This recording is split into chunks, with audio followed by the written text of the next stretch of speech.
Welcome to our series, Cracking the Code, Unraveling School Avoidance for Teachers.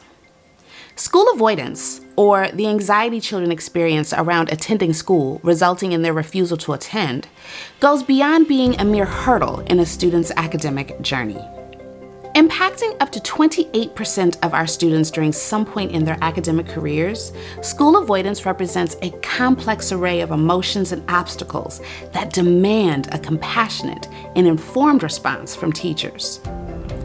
Across our country, teachers state that they grapple often with frustrations felt over having to reteach content and help students catch up on missed work due to absences, while balancing the competing priorities in the school building. While this frustration can easily lead some to stigmatize students experiencing school avoidance or place blame on their parents, most of us educators, we strive to maintain empathy and focus on finding solutions. I am Dr. Kami Anderson, Director of Learning Design at Presidential Consultants, and I am excited for our team to bring you this comprehensive micro-learning course. During this series, we will delve deep into the heart of school avoidance, unraveling its complexities, understanding its underlying causes, and recognizing the unmistakable signs and subtle nuances that indicate where youth are exhibiting this behavior. Our goal is to leave you empowered with effective strategies to support youth experiencing school avoidance, as well as explore ways to collaborate with caregivers and parents and partners within the school. Working together and taking a holistic approach, we can play a vital role in ensuring that students feel understood, valued, and supported on their educational journey towards academic success. While I've invested years researching culturally sustainable student-centered pedagogy and implementing best practices at the K-12 and college levels, for me, the topic of school avoidance is actually very personal. Of course, as a former middle school and high school classroom teacher, I have seen many students who have struggled in various ways, from extensive absences, always asking for passes to the nurse's office, or even just conveniently being sick on the day of their long-awaited test. But I didn't truly understand school avoidance until that fourth call from my son's school nurse. Out of nowhere, and for weeks, my middle schooler began complaining about stomach aches and headaches. I was getting calls from the school nurse every other day asking me to pick him up from school. But on the weekends, he had none of these symptoms. He was totally fine. So after that fourth call in week 3 from Nurse Janet, I knew I had to unravel the bigger issue. So I started asking him more and more questions. What I learned was shocking. It turns out 3 weeks prior, he witnessed a bullying incident on the way home from school. After sharing what he witnessed with the school administrators, he became afraid of retaliation.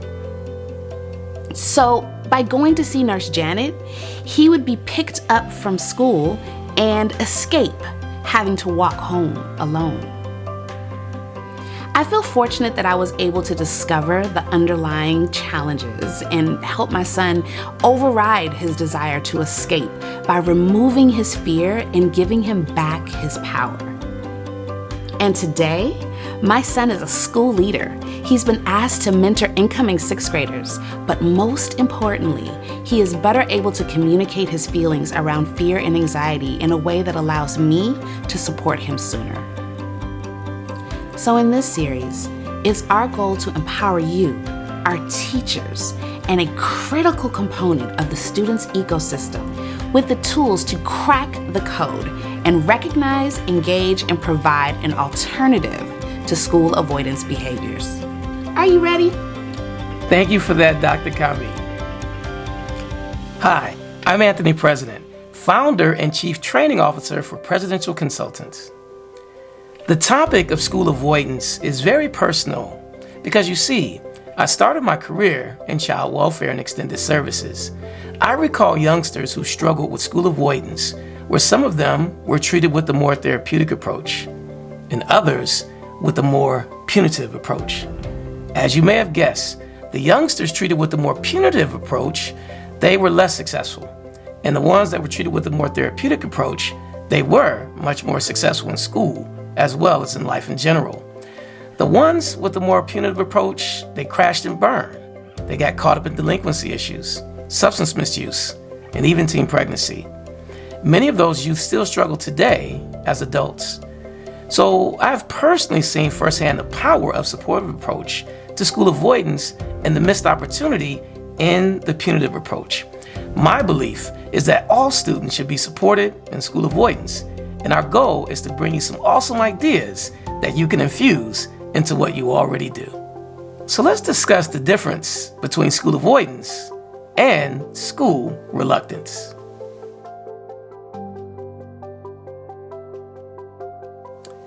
School avoidance has a number of different names, but our psychologist friends like to use the term EBSA, which stands for Emotionally Based School Avoidance.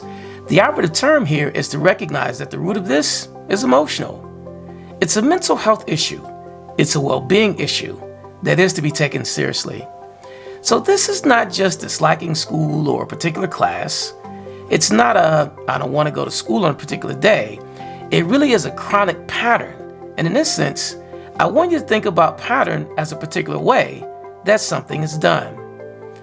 Let's say, for example, a student experiences anxiety on a school bus due to bullying. They're being bullied on the school bus. They don't want to ride the school bus. Let's say that same student has a parent that typically drives the youngster to school and back Monday through Thursday. But on Friday, that parent cannot drive them to school because of a work commitment. So the student avoids the bus, maybe by walking to school and hiding the fact that they're walking to school, so they're chronically late. Or they just don't go to school at all together. They stay at home or go to a friend's house. The pattern is every Friday. This child avoids school because of not feeling safe on the school bus due to bullying. In this sense, the anxiety that they experience is so severe that they create a pattern of behavior that interferes with them going to school. Folks, that is school avoidance.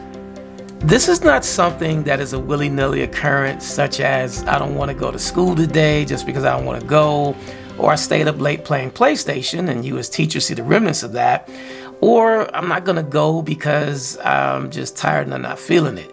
No, folks, this is emotional. It can be a mental health issue.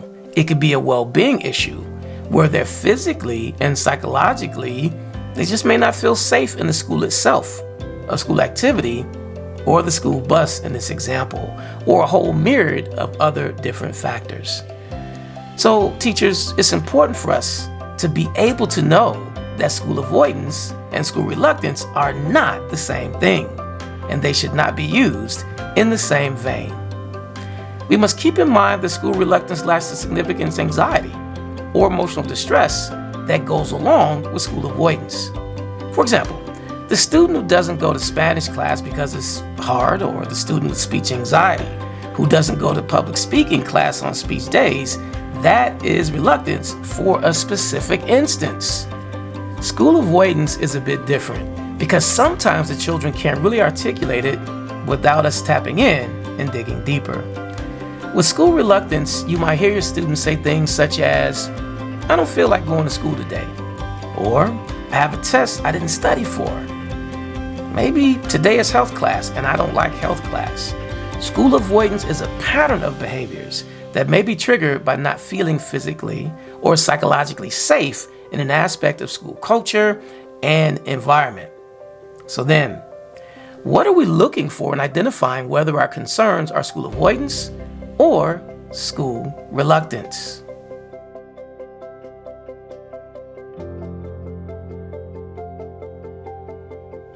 So next, let's dig deeper into exploring and understanding the key behavioral and motivational differences between school avoidance and typical reluctance, as well as recognizing causes and behavior of school avoidance. And then, folks, let's identify common triggers and signs of school avoidance in students, such as frequent complaints of physical symptoms or refusal to attend school.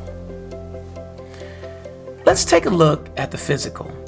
There are 5 physical indicators of school avoidance that I want you to pay attention to help us determine whether or not a student is struggling with school avoidance. One symptom is headaches or migraines. Students may complain of frequent headaches or migraines, particularly in the morning at the start of school. There may also be a possibility that these headaches happen frequently during the week, but as you talk to parents, they report that these things don't happen on the weekend. They just appear fine. A second physical indicator is stomach aches and nausea. School avoidance can be accompanied by stomach aches, nausea, or digestive issues. So these symptoms may be more prominent on school days or when the idea of attending school is mentioned to the youngster. A youngster may ask frequently, can they visit the school nurse shortly after school has begun, and maybe even throughout the day, towards the end of the day until they go home. Third, be on the lookout for fatigue or tiredness as another key indicator. Students experiencing school avoidance may appear excessively tired or fatigued, even after getting enough sleep. They might come to school visibly tired, or they may be falling asleep often in class, even though they may have slept a 10-hour night. On the opposite side of excessive sleep, we find our fourth indicator, sleep disturbances.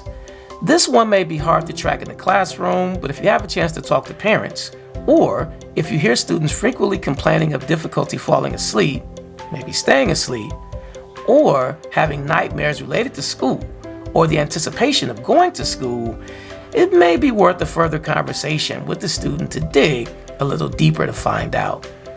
Lastly, folks, school avoidance may lead to changes in appetite, such as the loss or an increased cravings, particularly during school hours. They may stop eating lunch or maybe eating more than usual at lunchtime. Both of these are indicators. It's really important that we're looking at some of these physical indicators, even though they might also be related to some other health and medical issues. I do want to stress, we don't want to assume that all of these necessarily mean school avoidance, but it's just being able to look for them in youngsters we're concerned about.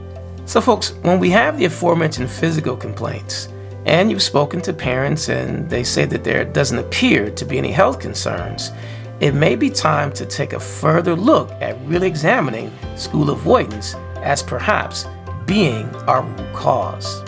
Again, we want to stress the fact that this is a holistic approach. It's you as the classroom teacher, working with other school staff, working with parents, working with school social workers, mental health professionals, as a holistic approach to the school avoidance. This is why the school lunch aide needs to understand this when they see a youngster who's not eating at all at school. This is why the school study hall monitor needs to understand why is this kid sleeping during study hall. And it's the communication you all have with each other that will help us with that 360 holistic approach.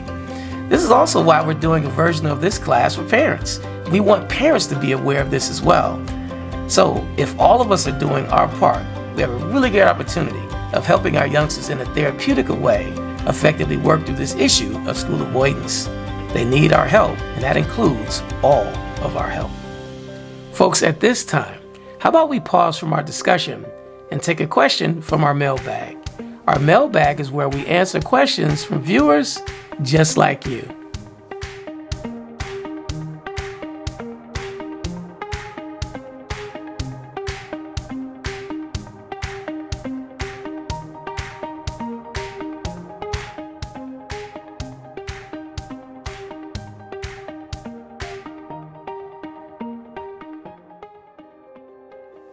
That's an amazing question. You know, it's not just foster children or disadvantaged children that are impacted. Any child can be susceptible to school avoidance. It's all races, all socioeconomic groups, all ethnicities. But according to the National Center for Educational Statistics, the youngsters who tend to have the high rates of issues are multiracial females living in the city and going to public school. They're more likely to experience school avoidance due to fear of attack or harm. They don't feel they quite fit in squarely with any racial group and can sometimes experience difficulty finding groups to be a part of. The second demographic, they're youngsters from lower socioeconomic backgrounds. They're more likely to experience school avoidance due to limited access to resources like mental health services, unstable home environments, and higher levels of stress or trauma. Next up are girls of all races. They're more likely to experience internalizing behaviors such as anxiety, depression, which can contribute to school avoidance. Black and Hispanic youth, they may experience higher rates of school absenteeism compared to their white peers. This can be influenced by factors such as economic disparities, neighborhood conditions, and access to resources. Lastly, high socioeconomic status youngsters. This is less common, but some youth from higher socioeconomic backgrounds may also experience school avoidance due to the pressure to excel academically or other stressors related to family expectations. Thank you for that amazing question. If there are any questions that come up during the series, please feel free to mail us at mailbag@presidentialconsultants.com. We would love to hear from you.